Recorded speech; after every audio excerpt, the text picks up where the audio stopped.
Hi, everyone. Thanks for joining us on D20play Live. I'm Tom Christie. I got here David and James Introcaso. James and David, thanks for joining us. Hi, And we're going folks. to be looking at the MCDM RPG that is being backer-kitted right now. But you guys have been working on it for some time now. So when did you first start, working hard on this new system, James? That's a really good question. So this is and thank you for having me, by the You're way. welcome. Big Yeah, fans thank you for being of on. both of you. So it's really great to be here and chat, and joy always to talk about role playing games. And so this came about. And we started seriously working on it probably in like the beginning of January, but we were still actually putting out a book called Flea Mortals that came out this year, and another book called Where Evil Lives, and a 5e class called The Talent. And we had the last issues of Arcadia magazine to get out and stuff. So I've been full time on this system for about 3 months, right? And we were working on it on and off then, and we had actually had our first brainstorms for this even like a year and a half before that. So I started at MCDM at the end of 2020, and I'd been freelancing with them before that. And Matt had said when I came on full time, like, hey, what do you see? Like, what do you want to do in the future, right? Because I've got plans for this company, and I want to make sure that like you want to be on board for that before we work together full time. And I said, I know that I don't want to work on 5e for the rest of my life. I like 5e, great system. I've had a lot of fun playing it. I've had a lot of fun making stuff for it. I will probably continue to play and make stuff for it occasionally, right? But I also, variety is the spice of life. And I like to play and make for a lot of other games. And I felt like I was sort of getting locked into making stuff for 5e. As anybody in this industry knows, it's where the players are. And if you want people to buy your stuff and play with it, you should pick a game that they're playing. Yep. And so and he said, that's great. I don't either. I would like to work on an original game. And I was like, great, so would I. And so the conversations for that started, and we started to talk about what would it look like. And I would go out. I live in New Jersey, but I would go out to MCDM headquarters in California once a quarter, and we would plan and brainstorm and talk about like what would this look like. And then the thing with the OGL happened at the beginning of the year, and so it's sort of like you're building a rocket in the backyard, right? And we're like, we're gonna get around to launching this thing eventually, and then Wizards of the Coast came and lit the fuse on that rocket, and so it moved up in the priority queue for us. And so that's sort of how that came about and came to be. Obviously, Wizards of the Coast has since walked back their statements about the OGL and went and did the right thing to put it in Creative Commons, and that was great. I'm very glad that they did that, but we know there's a new edition on the horizon. We're not 100% sure what the plan is yet right now for a license. And it sort of made us realize, like, this is a thing we want to do anyway. We should probably do it now so that we can be the masters of our destiny here at MCDM. All right. Username to help with your craft. This game is going to be awesome. Can't wait for the show. This show here. Got a howdy from Phil and Yo-Yo from UA. A lot of people are really loving this game. How's the feedback early on? How's the like the alpha playtesters and everyone like that? So far, right? It has been positive. And what you want to see with a playtest like this, right, is that the number of satisfaction and the number of people who are satisfied continues to go up with each iteration, right? And so we have our team, right? Like we test stuff, the design team internally at MCDM. And then that goes to a group of people who are paid contract testers, and they test that out. And then that goes to a wider group of volunteer testers, and they test that out. And each one of these can have several rounds of iteration where it's like, yeah, before we send it to the next round, let's send some revisions to the round we're currently in, right? And then it went to the patrons, right, which is the latest place where the core rules kind of have gone. And you've covered them on this show. Thank you very much for that. People should check out those episodes if they want to see more stuff. And so and so with each iteration, things have, for the most part, gotten better. People have reported like, hey, I'm having more fun playing this game, who have been in multiple iterations, which is great. People are hitting on the things that we want them to hit on. And at the same time, it's also not perfect, right? Yet. And I don't know that it'll ever be perfect, but it will be good enough to release. And it is certainly not that yet. And so far, the patron packet, which we sent out, we just released our survey yesterday. So we certainly have more responses to come in. It's open for the next 3 weeks. But the initial responses overall with the system and the level of fun people are having with it, right, are satisfied, right? And these are people who understand that this is a playtest. It's not a done game, right? And so a lot of the comments are like, this looks great. I can't wait until it's done and polished and fixed and that kind of thing. So I think people are viewing it with the appropriate sort of lens and not through the hey, where's the rest of this game, right? Which can happen when you do a playtest sometimes, right? That people will be like, I know this is not done, but why is it so bad, right? And for the most part, people are responding really well and having fun. There's certainly plenty of things too where it's like, okay, I can see over here the game, right? Pre-gens right now as they stand have too many recoveries, right? And I can see over here that people would like the falling rules to be a little bit more lethal. I can see over here that people are feeling like the game is currently at a decent level of complexity, but we could bring it down a little bit more and I think get more people on board with where the game is, right? So it's stuff like that we are going through and finding, and it's like, cool, that's great. We can make those changes, and we probably will, because we want to create a fun game. Are you doing any like on purpose, like, hey, we don't think we want to do something like this, but let's see how crazy we can go and people like it type of playtesting? That's a great question. We are not in the patron test. Okay. We often do that at like the lower level with our contract testers or with our volunteer coordinators. We will sometimes do that. We haven't really done that for this game yet. Well, so we did do some things. So there's a class called the Fury, and the Fury builds up a resource called Rage. And as they build up Rage, they get these sort of passive abilities, right? They might get faster. They might get a little bit of damage resistance. And initially, what we had was like, as it grows, and we knew that this was game breaking, right?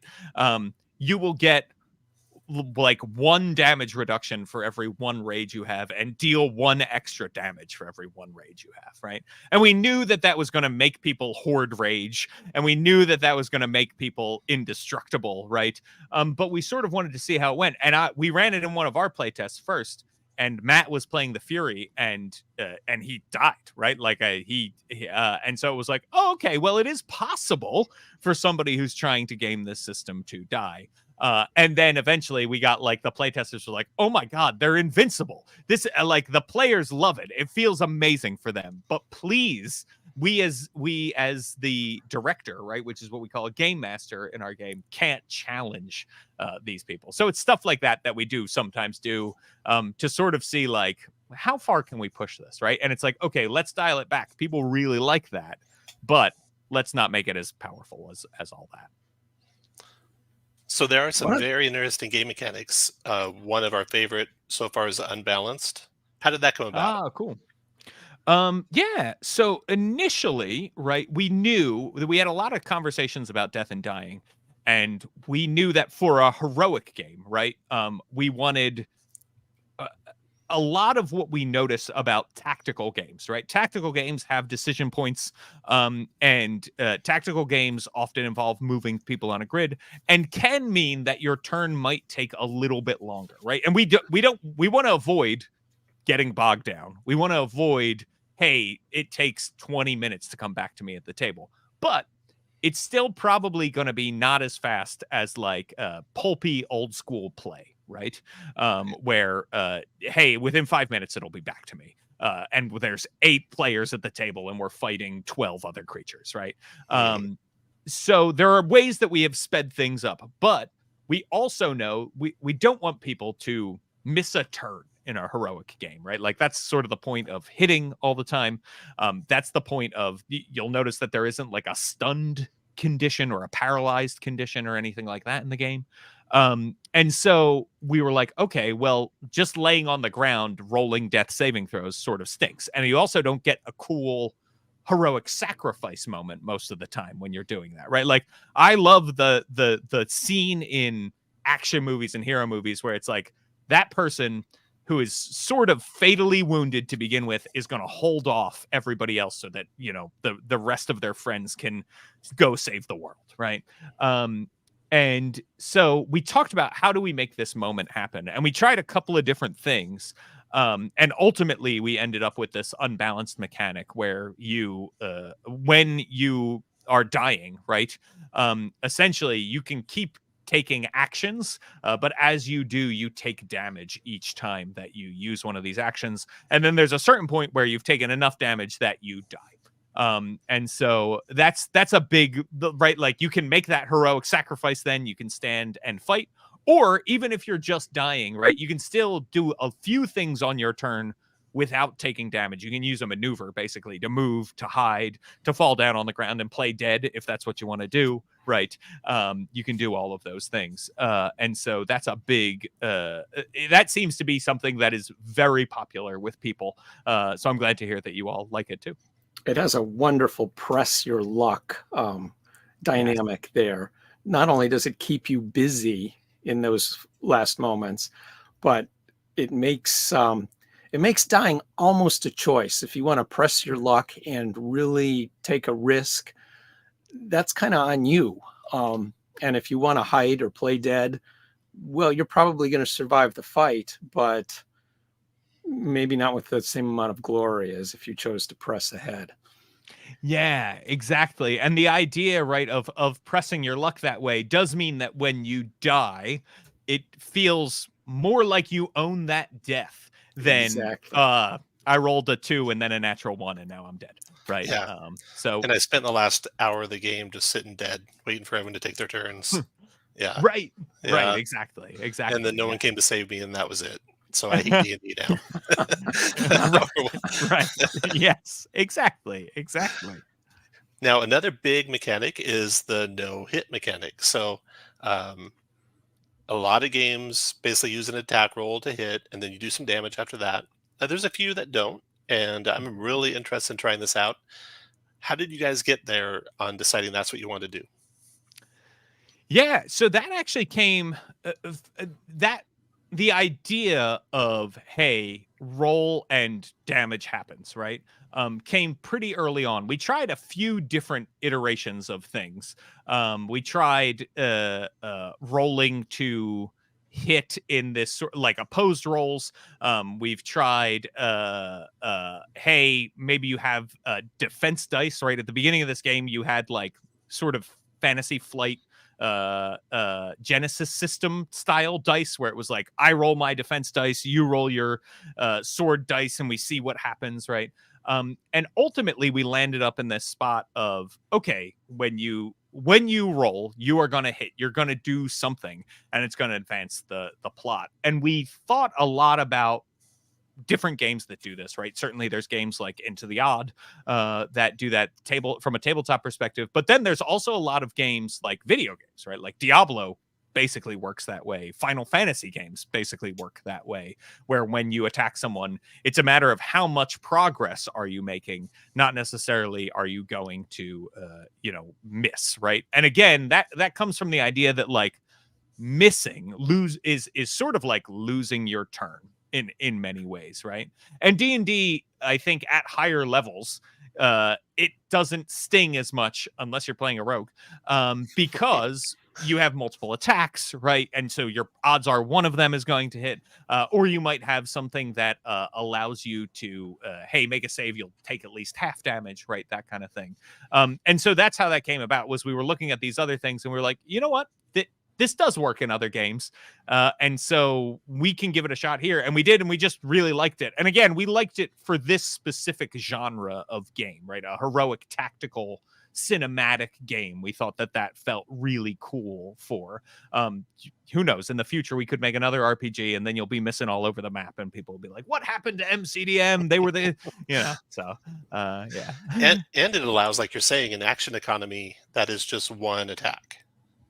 Yes. You know, with D&D, you need those multiple attacks to feel like, oh, now I can hit. Now I'm kind of guaranteed a hit. So that's right. So action economy, are you settled on the one attack or one action and one maneuver? Is that something that could change, or? So I would caveat this with everything could change right now, but we do feel pretty good about that. So there is certainly, right, it's funny, people who come from having only played 5e, right? Generally are like, I like kind of when I got to move and do a bonus action and do an action, right? And I can understand that, but I think that our actions are impactful enough, and the amount of movement you get, right? And the fact that you can trade in your maneuver to do not movement, you could do something else, right? And there are a lot of actions that it's like, hey, movement is tied to this. There are classes that can help their allies move around and get into position. So often you are not missing the fact that, like, I could move and do a thing, right? It's like, now that would be almost too much, is what we found in playtesting. That being said, we have discussed occasionally going the action point round, where it's like, hey, you've got action points, and this action costs this many points, and then each square you move is one, and so you could like divide it up and do it, but it's like, that's way too granular and makes people's turns take forever. So we have not gone that route, and I don't think we will. We're pretty settled right now on action maneuver on your turn.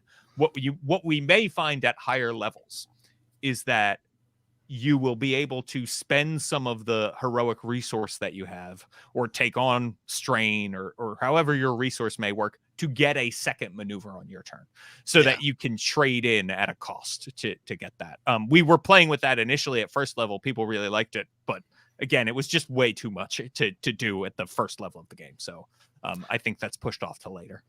Yeah, and there are a lot of like free maneuvers and free triggered actions already in the system, right? That I can see, and like the victory triggered actions.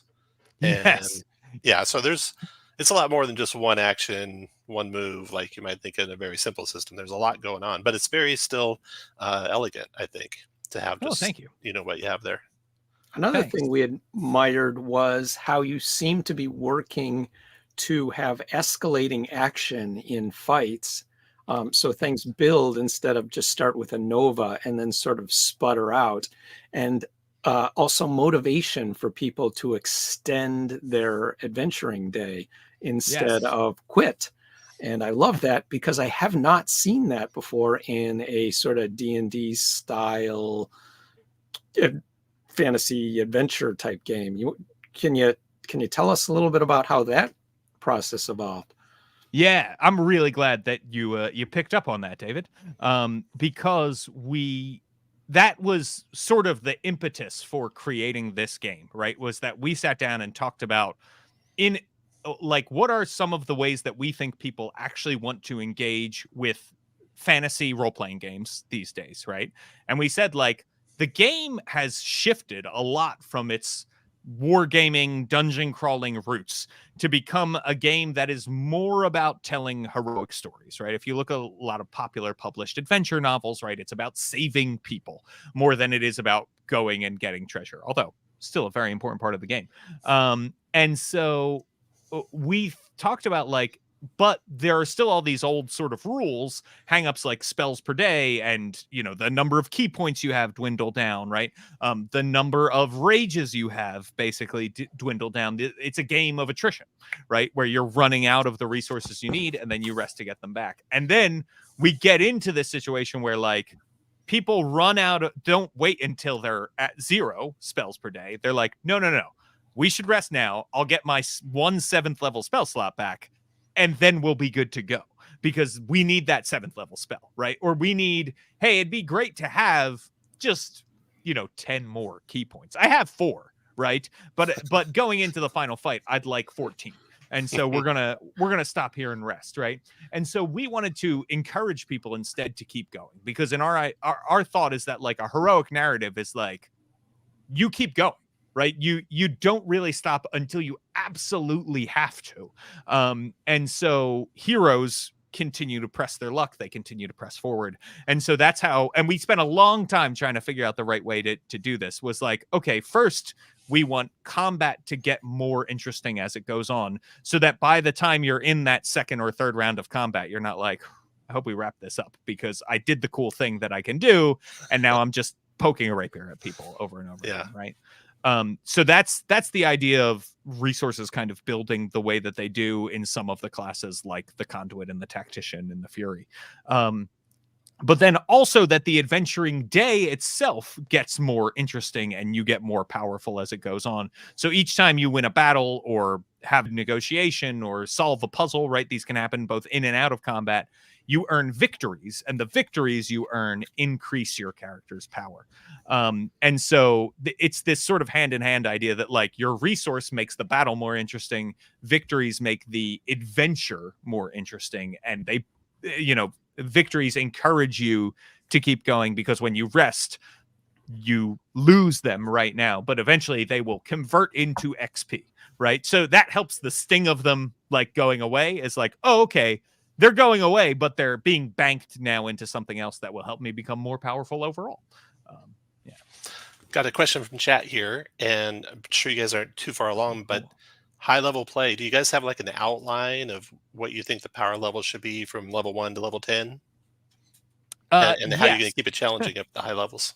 Yeah, so characters start heroic, right? I would say they start the analogy we've been using around the office is that at first level you're like Captain America, right? If you're a tactician, let's say. And by the time you get to 10th level, which is the last level in the game, you're like Hercules, right? You are this sort of demigod status. And so in order to do that, we need to have some Herculean-like monsters, right? To challenge you at 10th level. And I think we will, right? I'm working out the math of all this now as we're doing it. One thing that we're seeing in playtest feedback is, I would say about a month ago, right? The playtest feedback was like, combat is way too easy for the player characters. And so it was like, okay. And so we've done a little bit of tweaking in terms of like tuning down their power and tuning up the monster power. And I would say we're still not quite there yet, right? Like we still want to get to a place where we can challenge characters. Probably you'll see their power level come down a little bit more as we continue to go. Again, one great way to do that is that we'll also tune down the complexity at first level as we make them a little simpler and a little less powerful, which means that then we will know like, okay, so at first level, heroes are here, monsters are here, and then we'll be able to build properly. But I have a lot of spreadsheets that go to level 10 right now with like projected math. And then we're going to play test a lot. That's a big part of our process, right? We have paid play testers who we keep basically on retainer. And after things go to them, they go through this whole process and they'll go to backers, right? Backers eventually will get some stuff and a chance to give us feedback too. That has proven really good for us in terms of finding the right amount of challenge for things. And so I have faith it's going to work here too.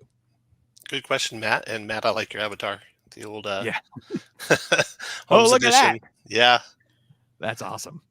Then we got another one, a question about some existing MCDM work that fan of the Cryokinesis talent from 5e, would it be safe to assume we're going to have something like subclasses in MCDM? Yes, yeah, that's a great question. So the pyrokinesis there is like a like Carrie, right? Fire-minded sort of telepath. So yes, you will see essentially subclasses within our system, right? And I think you're going to see what we would like is at every level for characters to have like one decision point to make. And we don't want you to have too many, right? Because we don't want leveling up to take 3 hours and to be really confusing and feel like, oh wow, I made a poor decision and it's because I picked these 2 things but not this other one thing I should have picked, right? So we're finding where that's going to be, right? But we think one cool thing that you pick from a menu, basically, each level, and will be cool. And at some points, that's going to be like, okay, now pick a subclass, right? That's going to be one of the decision points for you. And so that will work very much like 5e if you're familiar with it. I don't know if pyrokinesis will be part of that or not yet for the talent. The 5e design for the talent is very much meant to be a substitute wizard, right? And so the way wizards can do pretty much everything with magic, except for heal people, the talent can as well. In this game, we may not have like a generalist wizard, right? So, but we may have like an elementalist who is a magic user who plays around with fire a lot. So it becomes a question of like, do we need a pyrokinetic in the core, or would it be better to spend that page count on some other type of talent so that we don't have 2 kinds of fire controllers basically in there? Good question. Yeah. I had a question like this one too. Is there an example of media that is tactical, heroic, cinematic in terms of feel, and or what kind of like inspirations in terms of movies and books and such are you like really drawing from? Yeah, so we talk a lot about a couple of different things in the office. We talk a lot about the Stormbringer Elric books. Matt's a big fan of those, so I got on board and started to read those. We talk a lot about Lord of the Rings, honestly, because that is like a heroic story, right? It's obviously a little bit lower magic than what we're used to going for. But you know, Lord of the Rings, they discuss tactics occasionally in battle and things like that. We have drawn from Marvel Midnight Suns in terms of video games, which are tactical and sort of cinematic. We talk a lot about the D&D movie in terms of like, look at all the cool things the druid can do in the movie. Wouldn't it be cool if there was a game where you could actually do those things, right? So we talk about things like that. We talk about we've talked a lot about Baldur's Gate 3 in terms of setting up things that are tactical and cinematic. I think Baldur's Gate 3 does a great job. Obviously, it is a game of attrition, and whenever I miss with Guiding Bolt, I lose a spell slot, and I didn't do anything, and I feel very mad about it. But in terms of tactically the way they set up battles, in terms of the way that story unfolds, right, we're like, this is really cool.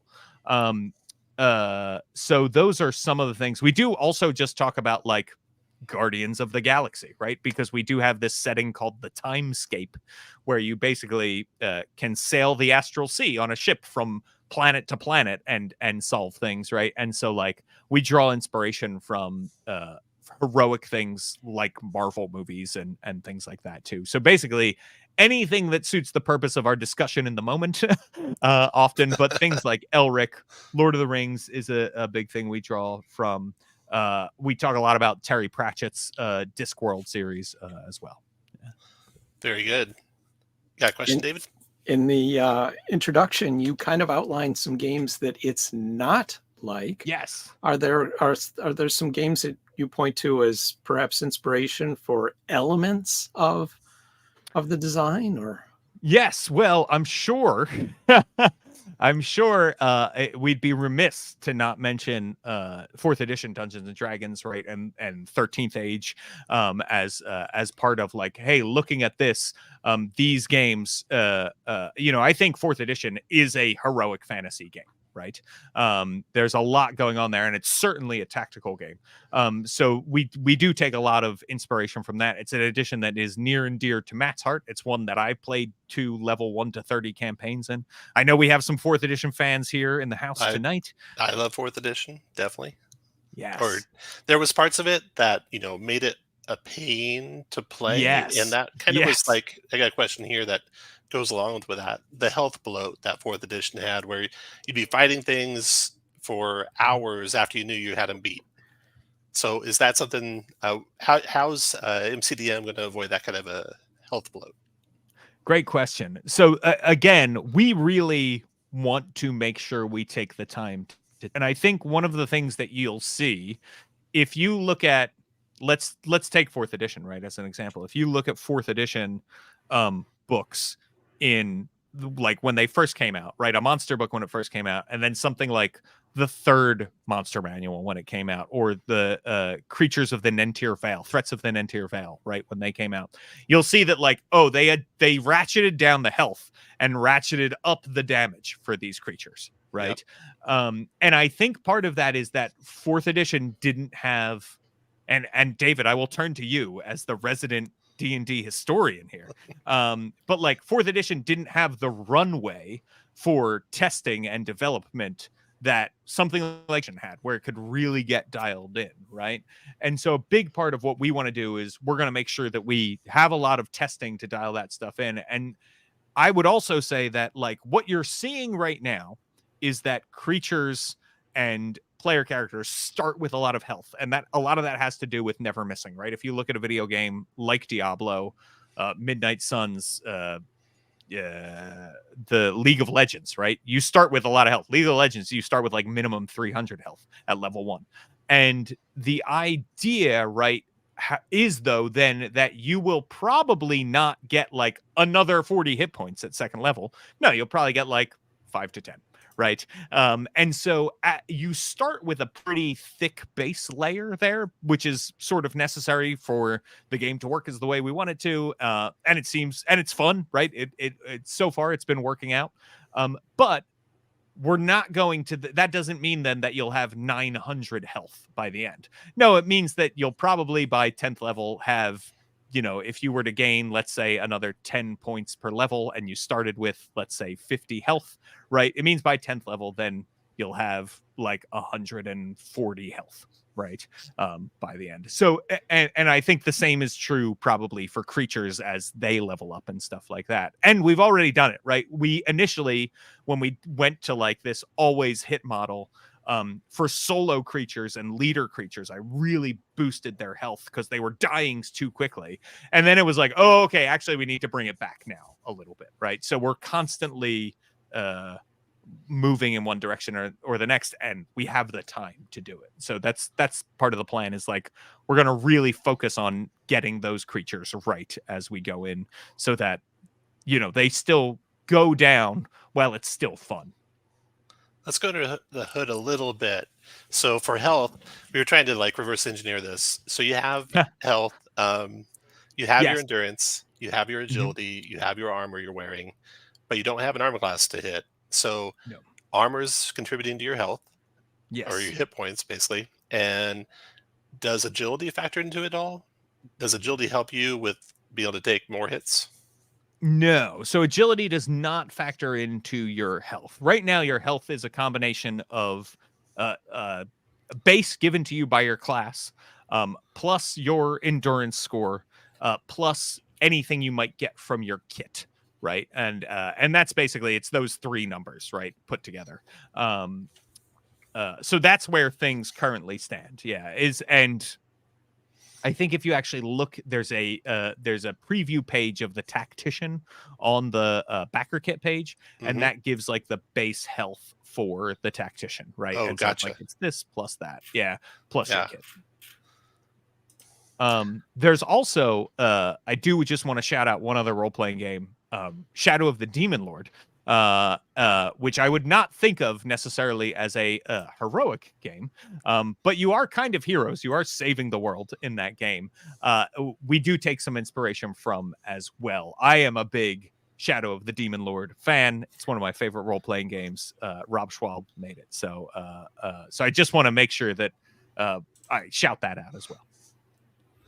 Another question online here: on a scale of Shadow, have you ever played Shadow Dark, by the way? Oh, I have. I've read the rules for Shadow Dark. I would love to play Shadow Dark. Matt and our general manager really love Shadow Dark, and I love the idea that a torch lasts an hour of real time. I think that's dope. So well, if you guys need a DM for a one shot, just let me know. I'll run you guys Okay, through. awesome. Yes, On done. a scale of Shadow Dark pretty quick to 5e longer, how long do you suspect character creation will take? Oh, okay. Do you see character Mhm. creation as a thing in and of itself, or just the first step in the fun? So Shadow Dark, if you don't know, character creation is very random. Actually, your ability scores are Mhm. random. Your character abilities are random. You choose your race. You choose your class, but then the abilities you get from your class are even those are randomized. So you can make a character in a matter of like 5 minutes. Right, right.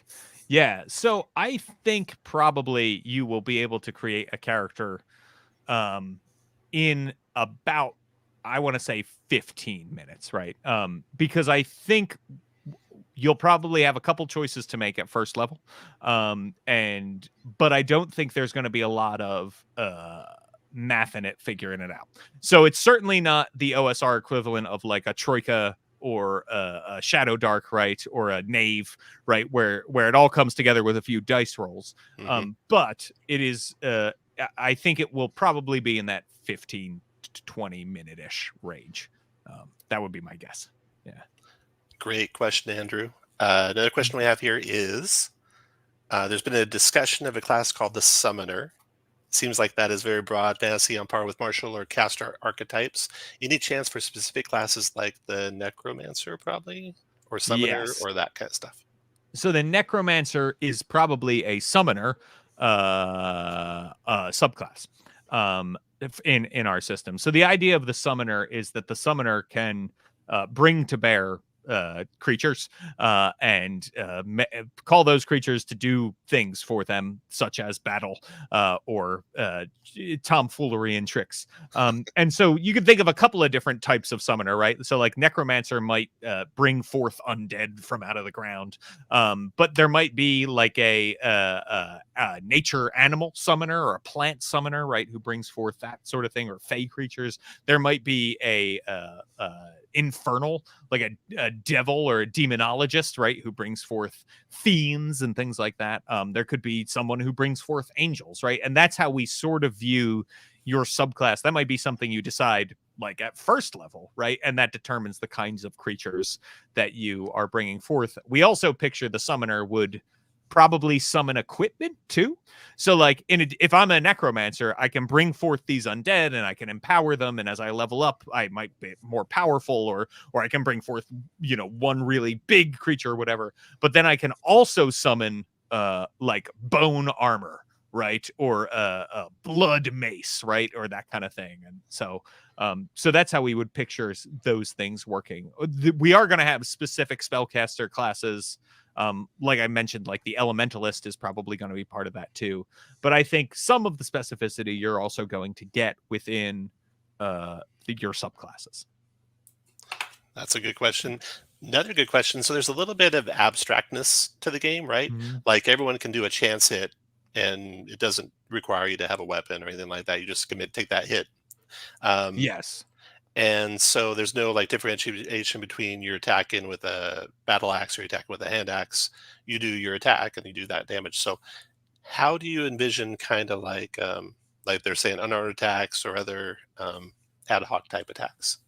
It's a great question. So we have kits right now. So when you create your character, you'll pick a kit, and your kit is sort of your it's a combination of things. It's your equipment loadout, right? Any armor you might be wearing, any weapon or implement you might be using. And it's also a sort of fighting style that you are adopting, right? So you can be a tactician who just kick. If you want to be like a Chuck Norris or Jackie Chan tactician, what you would do is there are a couple of kits where the weapon is an unarmed strike.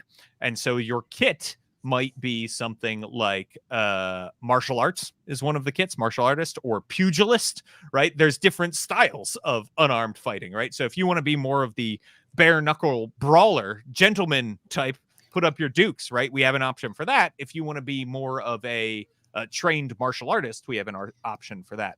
And so that's how we see those things working right now. The idea, right, is that you as a heroic character are the one dealing the damage. The kit that you have just enhances that damage that you are dealing. Right.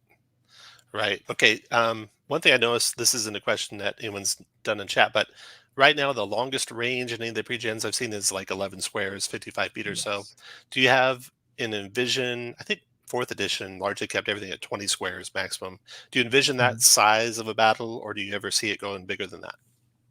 So I think right now, right, and we're in the low levels of the game. I think it's definitely possible for things to maybe get longer, but I don't think they would get much longer than 20, and I don't think that would happen necessarily until you're at higher level and have a better chance of controlling sort of the terrain. We've done a lot of we had distances as long as 30 and 40 squares when we started, right?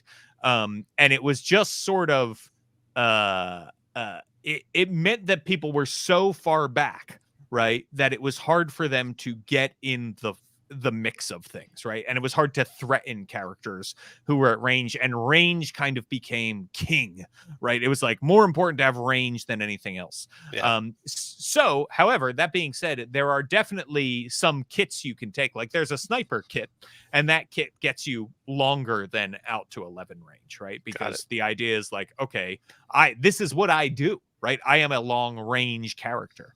So you'll see greater than 11 for sure. Another question here. And this is back to the complexity. So what do you envision this from Warren Rawlings, the maximum complexity being like equivalent to a 15th level D&D game, a 20th level D&D game? It sounds like, if it's Hercules, it's 20th level. But what's your thoughts on that? That's a great question. Maybe not as complex. Maybe that kind of power, but not that complexity. That would be the hope. So the hope is that, right, you'll have the power of like a 20th level D&D character, or dare I say a 30th level D&D character for those of us who like fourth edition. But that by keeping it to 10 levels, right? Because I think, right, fourth edition really starts to break down once you hit Paragon tier and beyond, in terms of like, okay, now I spent an action point. That means I get to do this. Oh, you died. Actually, that's really good for you because you get to come back as a phoenix now. And like, like all of these things that just sort of, that were really cool, right? But they bog down play. And so our idea would be that like at 10th level, you are cool and you can do really, really powerful things. But at the same time, we don't need to give you let's say, like, if you took spell slots, right? We don't need to give you as many spell slots as the wizard has, because you'll be able to regenerate that 9th level spell slot in this metaphor over and over and over again, right? Yeah. So why would we give you that many other lower level spells to pick from and choose, right? When it's like, we're going to give you definitely things to pick from and choose. It's a tactical game. Making choices is part of that, right? But what we don't want you to do is feel like you're overburdened and bogged down, especially because it's a tactical game, because it means that like positioning is going to matter a little bit more than it might if you were playing in like Theater of the Mind. And so you've got other things to think about. So we don't want to make it too complicated. That being said, I have not made a 10th level character yet. So knock on wood that we achieve that design goal.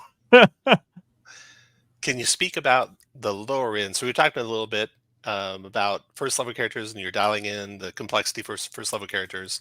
How about the onboarding? How about brand new to the game? Do you have any vision for how you help that? So we do. We haven't created this yet, and I don't think we probably will until we're closer to the end of development. But what Matt and I have talked about, like essentially these level 0 sort of rules that we might have for onboarding new people, where it's like, hey, when you start, right, you're going to start with just these couple of things, and then after your first battle, now we're giving you a triggered action, right? And now you can see how this triggered action works. And oh, by the way, director, for that first battle, you should keep the challenge really low, right? So that you're not accidentally killing people in their first. So it would probably be onboarding for both the director and for the player, kind of going hand in hand into getting to learn the new system. And there might be something that says like, hey, if you've already played role-playing games, you can start over here. Right, like you don't need this onboarding system necessarily. A big thing that I like to do is I feel like some role-playing game books can tell you here's the rules, right? But they don't tell you why the rules work the way they do, right? Which leads to then these arguments online where like sometimes it's very obvious what the rule is meant to do, but someone chooses to interpret a different way because they can, because of the wording, right? And we also know that like all game masters are game designers, right? Everybody gets in there, they're designing adventures, they're designing creatures, they're designing magic items. Even if they're running pre-published stuff, they have to come up with things on the fly, right? That's all game design. And so we want to tell you, hey, here's what we did and why we did it this way, so that if you want to do something similar, or if you want to change the game in some way, you'll know what you're changing and the consequences of that, what the consequences of that will be, and how you can then be better informed into changing that kind of thing. And it just helps players to understand. Like I often find it makes the internet a lot less angry with you if you say, hey, we did this, we know it's weird, we know it's different, and this is why we did it this way. That people are like, oh, okay, cool, we get it. So weird and different, and why did you do it this way? Let's talk about the names of characteristics, the names of classes. You probably had a reason, and probably had a good reason. Yeah. So why did you pick the names that you had? Great question. So let me start by saying they are those were Matt's names, right? That he really felt strongly about these names and really liked them. And one of the reasons we picked the names that we did, right? So I've seen many people say online, like, well, this is just strength, dexterity, and constitution. I'm one. Sure. And listen, that is a fair criticism.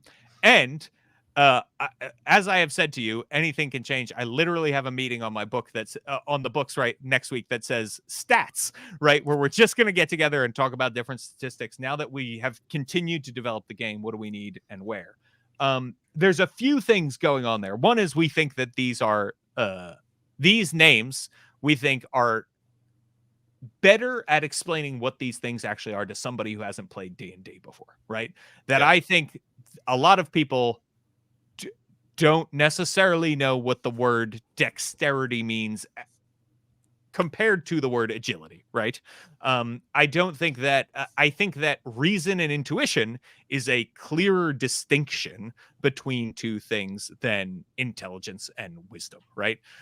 So I think before Riz was very popular, charisma was not necessarily as well understood as maybe like what presence would mean, right? And so a lot of that has to do with, we just feel like we like these terms. They're more straightforward for what we want to get at, right? And then there's certainly like a you know, from a if I may be so mercenary as to say branding, gross, right? There's definitely like a branding thing too, where it's like, okay, well maybe maybe owning these things and using them that means that like we will have more of a brand identity within this game, right? And I don't think Matt would say that, just to be clear. That is a thing that I sort of feel is like, well, you know, I think that this is people will understand what this means. They'll be able to look at it and go, I get it. And I think, you know, then after at that point they'll be like, cool, and then they'll move on with their lives. So yeah, but that is a very good question, and I don't know if it will stay that way, right? There's a question about like, at first we thought we needed 6, right? Because we thought originally our plan was like 1 stat for damage mitigation, right? 1 stat for damage avoidance and 1 stat kind of for dealing damage, right? And it was like might would be used to deal damage, agility would be used to avoid it, and endurance would be used to mitigate it, right? And we've sort of moved away from that design.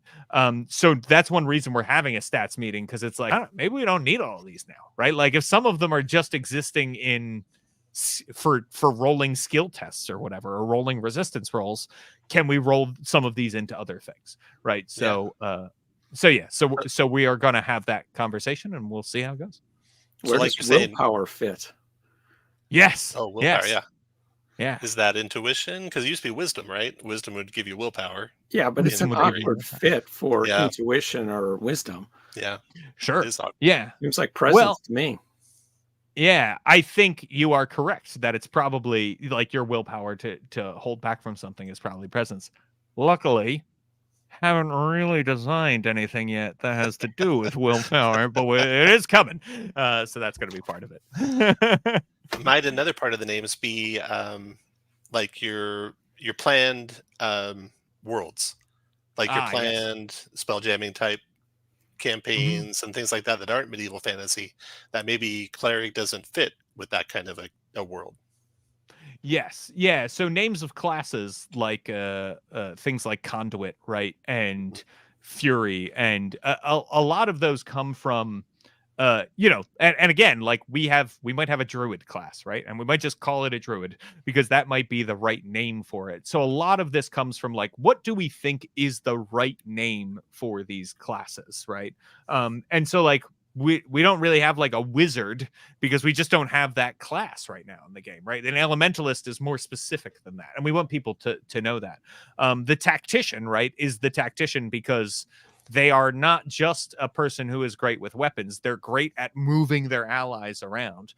Conduit came from that is that's actually a me. That's a me. That's a me one. Most of them are Matt. And that came from the idea that like you are this vessel for your god, right? The same way. And to me, cleric sort of implies that like you are making a study of this, right? You are clerical, if you will, in terms of like this a formalized relationship. Whereas I think conduit, you could choose the god.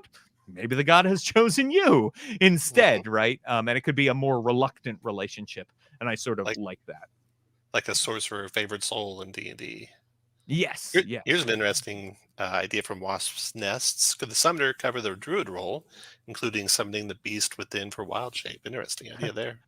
Yeah, it's a great question, right? Yeah. And so that's where there may be that there's a summoner who summons beasts, and then instead we might have like a shape-shifting type class, or it could be that the summoner, right, summons a beast from within themselves, and that's how they, instead of equipment, right, they're turning into different instantiations of bears and stuff. So yeah, that's definitely viable. Good question. Let's talk about No, go ahead, David. Well, one quick question. Does your vision include magic items, treasure, that kind of thing? Yes, absolutely.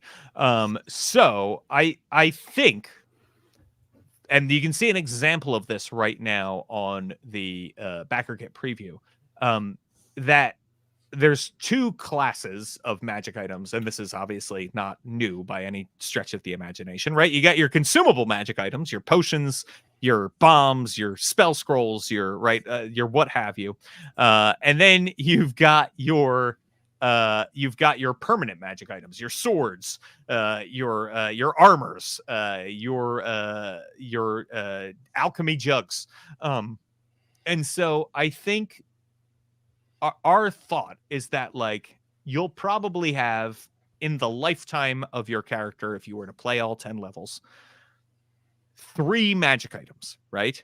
And again, this is not a original idea from us. Those magic items will level up with you, right? Because it does feel weird to be like, I have this, I have Sting, and now I'm going to throw away Sting because I found +2 Sting. Right. And so what we would like is that like, nope, Sting just has you now know how to wield Sting better. You've unlocked more of Sting's secrets, and now it does more damage, and you can shoot a beam of light out of it. And once per day, you can call on an angel, right? It probably wouldn't be once per day in our system, right? But it might be something similar to that. So that's the kind of thing that we would envision happening for those. And so it would be very special when you get one of these items, and they wouldn't be doled out like candy. Now, consumable items, I do imagine, would be doled out like candy. And we're planning on putting like a crafting system in place, which would allow the players then to craft different consumables that they want to be able to use. Yeah. Mr. Fizzer knows what's up. Yep. Mr. Fizzer is one of our incredible playtesters. Oh, great. Yes, yeah. So that is that is great. Let's talk about the negotiation. So that's a new thing you guys are revealing in the playtest right now. How solid is it right now? Are you just throwing it out there to try it? And where did it come from? Great question. That is something that we were talking about, like, what should you be able to do in this system? And we do think that negotiation is not meant for every social interaction you have, right? It's meant for those big, important social interactions where you are trying to convince someone to do something that is going to change the game for you, right? Hey, please send us a contingent of archers to help defend the woad from the onslaught of the necromancer. Hey, I would like you, the lich, to let me take a look into your forbidden book of the dead, but I'd like to not resort to violence for that. Can we try this instead? Right. So those sort of moments, if you're just trying to intimidate a goblin that you've captured into giving you some information, or you're trying to bribe a guard to let you into a masquerade, that's not a negotiation, right? It doesn't use the negotiation rules, I should say. So right now they're in their probably third major instantiation, right? That they've gone through a couple of iterations of testing. And again, they've improved each time. If you go back and watch, there's some episode of the Eldritch Lorecast where they played the first iteration of it, and they are very harsh on that. Thank you, Sean Merwin. And they were right too, right? It was, and they gave lots of qualifiers and stuff. That's just me having some fun.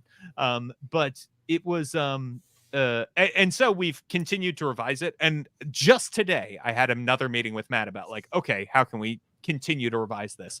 And the idea is that one of the things that we're finding is that people are well, why can't I just role play? Right? It's well, first of all, you can. No one is telling you that you can. If we have plenty of rules for just making a regular old charm test, right? If you want to go in and role play, and totally fine, right? But the negotiation rules, we would like them to be something that are fun to interact with, right?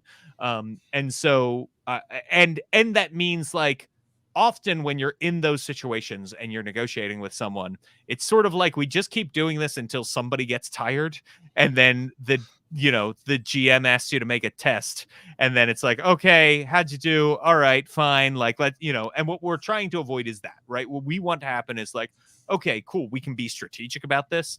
We can make these offers. We can try to be poetic in convincing this person.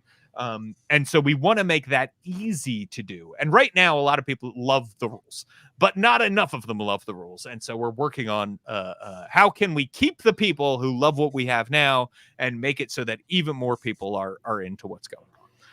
Well, there's a big one in the playtest, so we're gonna be doing that here in about a week or so. Have you had any feedback about the playtest one? Do you think it was a really good example of one? Could it have been improved, or? That's a great question. So yes, I absolutely could have been probably improved, right? It's like all negotiations, the players need to opt in, right? You can't force a negotiation on them the way that you might a combat encounter where it's you're getting attacked, right? And so you got to decide whether you're defending yourself, you're running away. We're in initiative. Right? You're getting negotiated. Yeah, doesn't have the same ring. Yeah. By definition, a negotiation can't be someone coming up and being now use the negotiation rules because it's negotiation time, right? And so in this adventure, I think we could have done worse, and we've certainly continued to improve it. But it probably would have been better to have a traditional sit down with a king and try to negotiate something hey, it would be great if we had your magic spear because we're going off to kill a giant deer and you have the magic spear of giant deer killing. Will you please give it to us? Right? It probably would have been a better introduction if we had just done something like that. What we have in the adventure, I don't want to give it away because one of you is probably playing. I'm running it. Yeah, David's playing it. Yeah. But I think what we have is pretty fun and cool and different and shows a different way you might be able to use it. But when I think back on it, I'm like, and as the designer of that adventure, I feel fine saying this. When I think back on it, I'm like, you know what? We probably could have done an even better introduction, like a more standard kind of introduction, and people might have gotten that more. So we're getting near the end here. David, do you have some questions you'd like to ask? Well, I do want to say that reading the negotiation rules, first of all, the introduction to the negotiation rule had an amazing job of calibrating expectations for what you would get out of the negotiation rules, and excellent. And I thought it was well done. Thank you. Yeah, that is Matt. Matt wrote that introduction and did a really, really good job with it. Yeah, and it's the first time I've seen negotiation rules that I thought, well, I might enjoy playing these, because they feel sort of tactical with the pitfalls. I think that's what you used, and that kind of thing, where you're trying to avoid topics that are hot buttons and otherwise push on areas that appeal to the motivations of the character. It's almost tactical. It's not just roll a diplomacy and wear down their objections 2d6 hesitation points or something like that. So well done. I'm eager to play that. Thanks. Yeah, it's one of the things that we wanted was like, hey, if you have a good argument that is appealing to this person, it should just work, right? And so you can have negotiations where you don't roll any dice, for sure. Yeah, let's talk about 2d6. So that's the big difference from all the d20 games we're used to playing. What led to that choice? Were there other core mechanics that you experimented with and decided from? This is a story that gives me great imposter syndrome to tell, but I think it's very honest about the way we came about this 2d6. So we were doing this what we call funky dice, right? That sort of Fantasy Flight Genesis dice with symbols on them, and we were evolving the different ways that this could work. It was no longer a roll off, but we were still using those to deal damage, and we had little swords that would deal damage, and we had little sunbursts that were criticals, and we had lightning bolts, which were surges that you could use to activate special. And so we're doing all of this. I was doing all of this stuff, and we were in this place where I wanted a curve for tests, right? Where it was like, if you were really good at something, you could still fail it, right? There was still a possibility of failure. And if you were really bad at something, you still had a possibility to succeed if you rolled the dice, right?